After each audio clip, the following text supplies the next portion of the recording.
What's going on, world? It's your boy Gemini Brown here, back with another episode of Kicking Knowledge. Happy New Year! Welcome to Aries season. Welcome to a new zodiac year. Today, I'll be giving my final honest review of Pluto and Capricorn. So, let's get into it.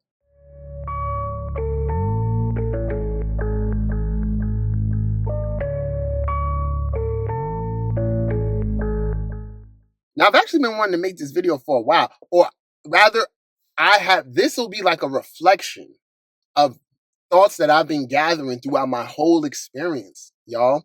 And I just really want y'all to understand the significance of what we went through, particularly because of our conscious awareness of it. Okay? Like we're aware of the energetic implications of what Pluto and Capricorn meant, and then therefore able to forecast into what Pluto and Aquarius will possibly be like. But then most importantly, the key thing is like, it's not just looking and observing, but seeking to align and have actions that play towards those energies in a positive way. So in all honesty, Aquarius is an unpredictable sign. We're giving all these insights. It's a lot of scary shit attached to it, but what doesn't kill you make you stronger. And we survived Pluto in Cap. So the first place where I want to start with this, I want to say is that life is duality. One of the chief principles is duality. So I want you to know that in whatever facet of something, you got to take the good with the bad and vice versa. So most things in life are going to have an element of positivity, but then also have its drawbacks. So there we really know nothing is perfect. Knowing what we know with the mind, you just really got to focus on the good. Focus on the good. Acknowledge the fuckery and seek solutions to overcome it. But I would say don't succumb to the bad, because even within immense bad, there's a lot of good. Okay? And I also want you guys to know, I lived my whole 20s while Pluto was in Capricorn. So I feel like my opinion here is not dated, and it's very honest. So I said everything I said before to let you know, like I seek to come here and into this space in a balanced way, right? And really seek to be objective here. So I think even within the quote unquote negative things that I'm gonna say, if you're really honest, you can see the truth within them. And it is what it is. We've lived through it. So the first thing, having lived my 20s during Pluto and Capricorn, I first want to say to like the indigos out there, those of you Pluto and Libra that lived your 20s while Pluto was in Sag in your early 30s, we ain't got shit on y'all. Y'all had real fun.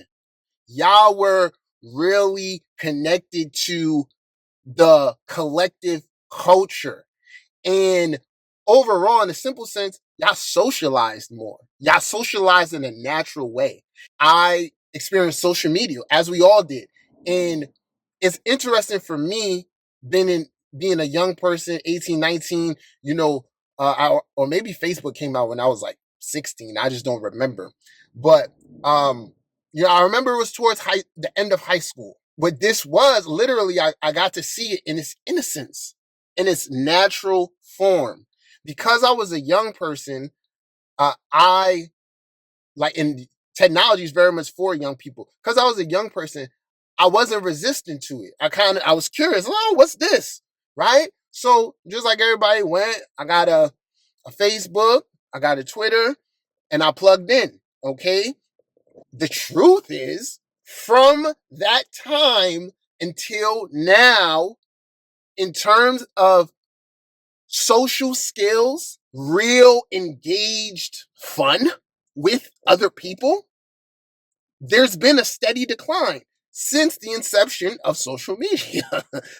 These are facts. So I did all things that 20-year-olds do. I went on trips. I had my my club moments and all of that. And if I'm really being honest, it still felt a little dry. It still felt a little artificial. And as time went on, you get deeper into your 20s, priorities change and all of that, but there's still an element of fun you can have in life. And if I'm being honest, and I want anyone to chime in who's, a, a part of this generation, you let me know. Do you, and I'm looking at this in comparison to what I experience and stories I hear from those who live their 20s while Pluto was in Sag. Different type of fun. Going further with that, my honest assessment in one area. So I feel like people's idea of fun obviously became more business oriented. Hence, that's really what social media evolved into, a platform to show your business, to market yourself, right? So, and for that, I'm grateful because I found y'all. So that's like, that's the real good. I came into a personal power, and I'm immensely grateful for that. But then it's like you go out and you live life, and it's like, yo, like I don't know, something feels off. Part of the biggest reasons is our phones. Social engagements changed because you could be somewhere but still not be fully present. Because you could be off on your phone. If we're being honest, with that, there's an element of trickery that occurs here with pictures and with being somewhere but not being fully present. The reason people from the past have stories and they could tell good stories is because they were fully engaged. They were experienced. They could remember the details, right? When you one thing that I caught on to the illusionary aspect of this time period, which I'm gonna address the fake it till you make it, is that you could be at a whack ass party.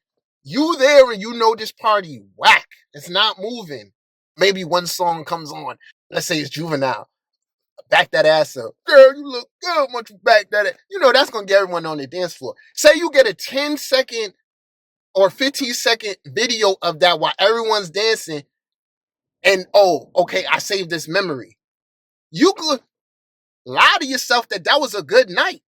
When in actuality, it was kind of boring.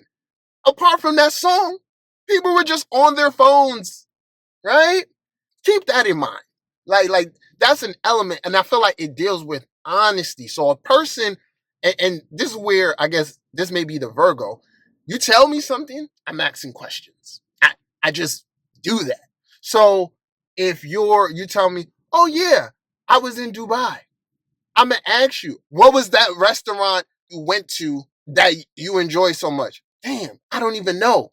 If you really had a great experience, a full-fledged experience, you'll know these little details.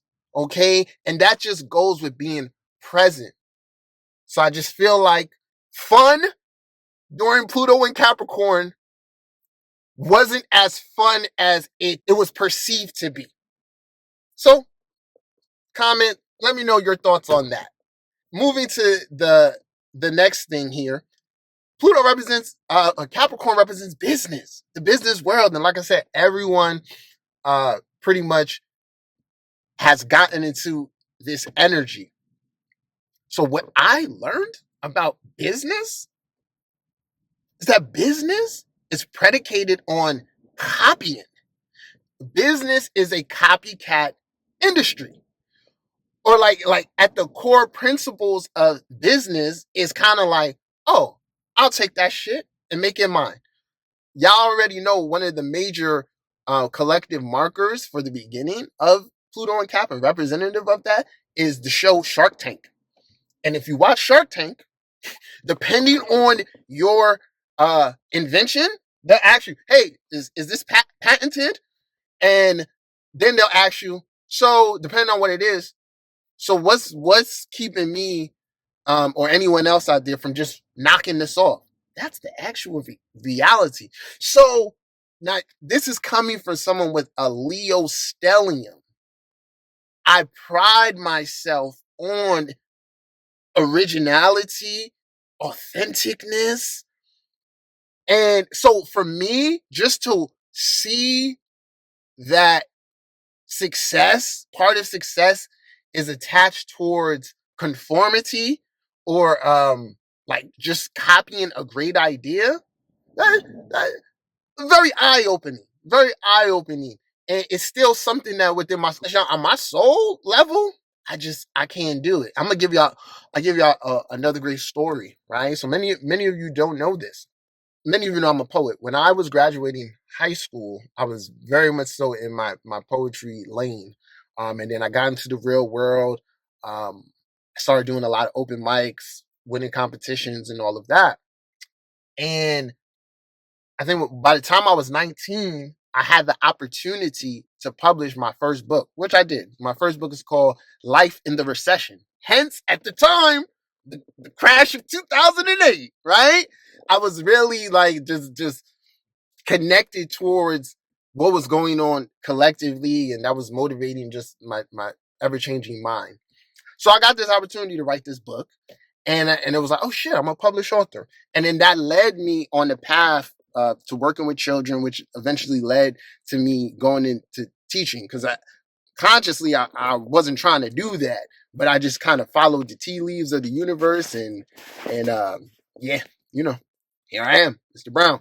I bring this up to say that once I wrote my first book and I was in that realm, learning more and stuff. Naturally, the creative in me was like, oh, I want to write a children's book. Mind you, y'all, this is 2010.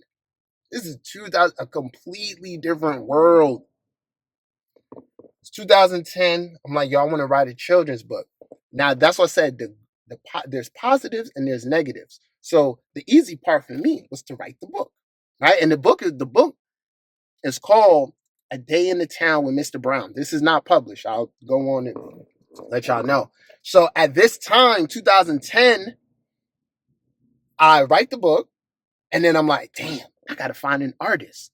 So anybody who's a content creator out there now or doing anything, you have Fiverr. Fiverr.com comes to mind, where it's a freelance website. You can get so much that you need. 2010, there was no Fiverr. I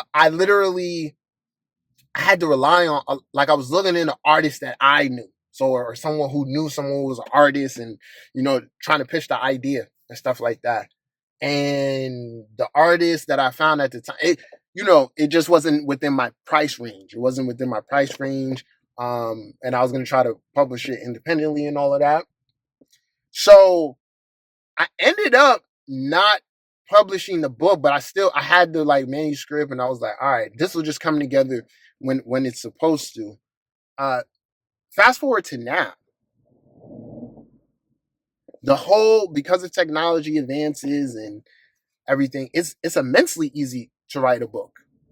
And when it comes to children's books, oh God, I feel like there's a complete exploitation in that regard. So years pass by, things like Fiverr and stuff develop, and I'm like, oh, it's actually easier to find an artist. And I'm just being real with y'all. At that point in time, based on just seeing it, like, it wasn't unique to me. Just so many other people had done it that weren't real writers. Like, I have the mind of an intellectual and the mind of a writer. So if I write something, it's going to come across, with that aesthetic. The same can't be said for everyone. And just me looking around and seeing that, I got turned off. And being honest with y'all, that's like, and it could just be me having a Leo stellium. That's been a major theme for me within this transit. Not wanting to follow a creative impulse because I feel like everyone else is doing it. And just for me being me, I just rather be different. So even take my book, Astrology of the Matrix. I remember when I first wrote the first draft, it wasn't Astrology of the Matrix. It was just an astrology book. I think I was calling In-Depth Astrology. So I wrote the book and I was like, damn, this is generic as hell. Or it felt generic to me. Cause I'm like, all right, I did, I'm talking about what the planets mean. I'm talking about, what houses mean, but it felt just like, I'm like, nah, where is me in this? And literally, I kept that low draft, and I had to keep living life to find the mode of expression that I wanted to take. So point blank is saying this: when you look out into creative works these last 12, 13 years, what you'll find is not a lot of originality. You will find a lot of standard stuff. So for example, nowadays, to find a children's book about your father being incarcerated, or let's say your mother being on drugs, is not uncommon. Everyone's collectively sharing the same thoughts. So that's one of the pitfalls of us having all this added access to one another. Conformity will occur, and then when you leave it towards Capricorn in its natural state, it's like copy it. I fuck it. You could do it better, or you know what I'm saying. So I learned that business doesn't care about originality, and honestly, if I address this astrologically, I could make it make sense. But these are just thoughts. So that brings me to my next point about faking it until you make it. I think we always heard that saying coming up. And honestly, if you would have asked me at the beginning of my astrological journey what sign represents fake it till you make it, I think I probably would have went and told you like Pisces or something, right? But in actuality, it's Capricorn. Capricorn, going with this idea of copying, right? So in the business sense, there's logical ways we can explain this, and then it leads in Aquarius of taking one idea and innovating it, tweaking it a little bit, because nothing's perfect and things can be adjusted. But the next aspect of this fake it till you make it, due with the influence of it being Pluto and Cap and Sagittarius being the 12th place of Capricorn, truth didn't matter. And I have another point that I'm going to expound upon, right? Truth didn't matter. And the real masters of craft overlooked. And the correct words in which I'm looking for is that you could come across someone who's a master of their craft, but unless you are evaluating the value based on the core principles connected to that craft and not the aesthetics, what it looks like, you would go past that master. You really would. And this is in every field. So I want y'all to know this. And that's why I say I come in here in a balanced place. And part of how I get my knowledge is through the connection that I forge with myself, where I can ask myself a question and have it revealed to me. Okay? I already gave you the astrology that Capricorn actually is a sign of faking it till you make it. And then Sagittarius is in the 12th place.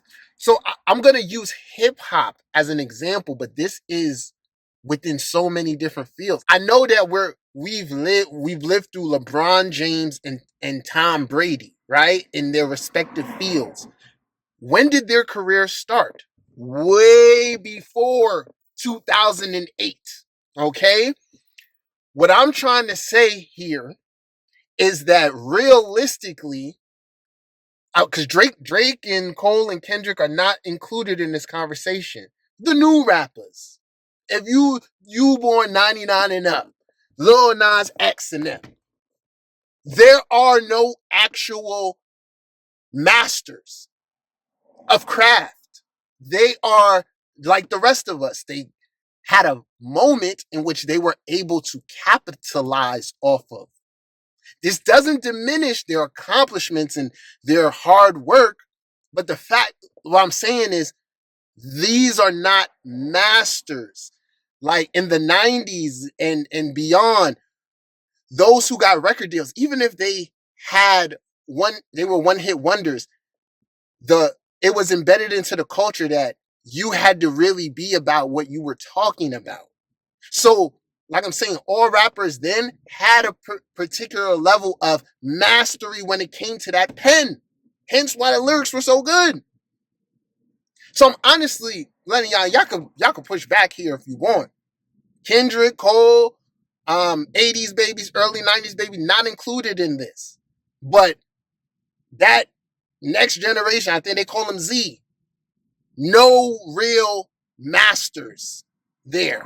So food for thought. The next part of this we can learn from is that you should try to remain flexible as possible when it comes to your opinions and views on things. So now I'm going to go back and reference Pluto and Sag. One thing that Sagittarius represents is prejudice, being small-minded.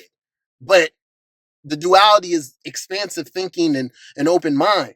But its shadow is that racism, prejudice, small-mindedness. While Pluto is in Sag, and even beyond that, before, the ability to shape shift into different industries, or let's say be a jack of all trades. What comes to mind, he's a Sagittarius too, is Jamie Foxx, right? Jamie Foxx, I always hear him say like, yo, I couldn't get no one to take me serious in the 90s with my music. It was like, once they found out I was an actor, it's like they stopped listening. They're like, you can't be an actor and a singer at the same time. The fuck you think this is? Or a comedian and a singer? That don't go together. So one of the transformative qualities of Pluto and Capricorn is that it's allowed the individual to have the power be placed within them. There's more opportunities available based on how you use the resources, which is technology and all of that. I bring that up to say that you know how many people who were small-minded in the 90s, like let's say they may have been heavy into church or religion, and they felt a lot of strong ways about homosexuality. I can just imagine there's at least 40% of people who went super hard back then that have a grandchild or a child that is homosexual or LGBTQ plus. Okay? What I learned here is that this Pluto really does transform, because if you were that individual, I'm pretty sure you've changed your tune because the world has expanded their thought. So therefore, you're kind of forced to. But then don't get me wrong, there's a whole host of racists, people from the 60s and 70s that are literally in their own living hell. They participated in some fuckery back then, and they're suffering now. So all food for thought for you people, and just reviewing this, okay? All right, so the next thing I want to talk about is definitely something I personally learned and, will take with me going forward, and maybe others have too. And we've always heard the saying, the best relationships is when people don't know your business. So then we think back to like this time period and the rise of social media. And as an astrologer, I'm always fascinated by the people who publicly showcase every partnership that they're in, and things of that nature. As an astrologer, I'm like, damn, where is their Venus? Like what type of Sun Venus shit is going on here? And for those of you who are curious, in my time, the sign that I've seen do this the most, and I don't even think it's close. Many of you, I always tell me the easy guess would be Libra. No, it's actually, well, from what I've seen, Pisces. And I think if y'all pay attention, you might see Pisces too, because and this is from a sun sign perspective, but I'm also basing what I know based on seeing other Pisces positions play out. Okay, so most Pisces placements is going to create this emotional void where, if your moon's in Pisces, you're seeking out that ideal nurturing. If it's in Venus, you're seeking out that ideal partnership, so on and so forth. So I've definitely seen Pisces do that the most. The funny thing is that that's the 12 signs, the sign that corresponds to the 12th house. I happen to be a Venus in Leo in the 12th house, which is, it's funny. it's funny because ladies I've attracted are definitely 12th house in nature. And but the Leo part of them is their creative expression. Because at the end of the day, I'm a creative being. Not just like a talker or charismatic, but I'm creative. So I've seen that energy reflected to me via partnership the most, right? The creativity. I consider myself a fairly private person. Don't get me wrong. When social media was in its infancy and purity, I participated. I did all that stuff. But as it changed into more of what it is now, which is more business oriented, naturally I just adjusted and I withdrew and I stopped sharing as much. And then what I learned from there, I can honestly say that once I made that change, partnerships were just so much more better. Better from this standpoint. Better from the standpoint of that it's hard enough dealing with a breakup in general. But just imagine you've publicized this partnership and to the point where if you post it on social media, people see you and they see the partner. So when they think of you, they think of the partner. And then you basically have put yourself through having to do way more in case of a breakup or whatever than you would if you was just rocking out with your individuality. A simple example is, you know, you break up with someone and anyone who's dealing with people knows like before something's really over, there's like 3 or 4 breakups. But then you have those people who maybe after the first one, they want to take everything off their social media ASAP. And then when I've met people who obviously some are going to be older, but then there are younger people too, or just private, that you could go through their social media and you know nothing about their relationship, but if you talk to them about their relationship, they're happy. They're good. It's the reality. The people who posting their partner the most, let them go to therapy.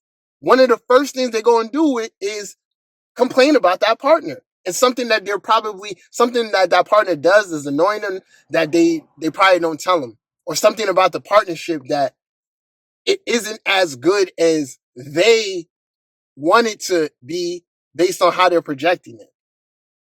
And that's part of the Neptune aspect of this. Okay?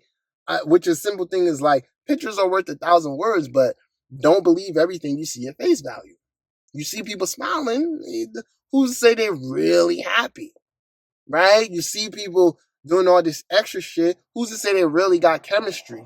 These are just a few of my key observations and thoughts on this Pluto in Capricorn transit. I would say, y'all, Pluto in Aquarius is a lot more unpredictable.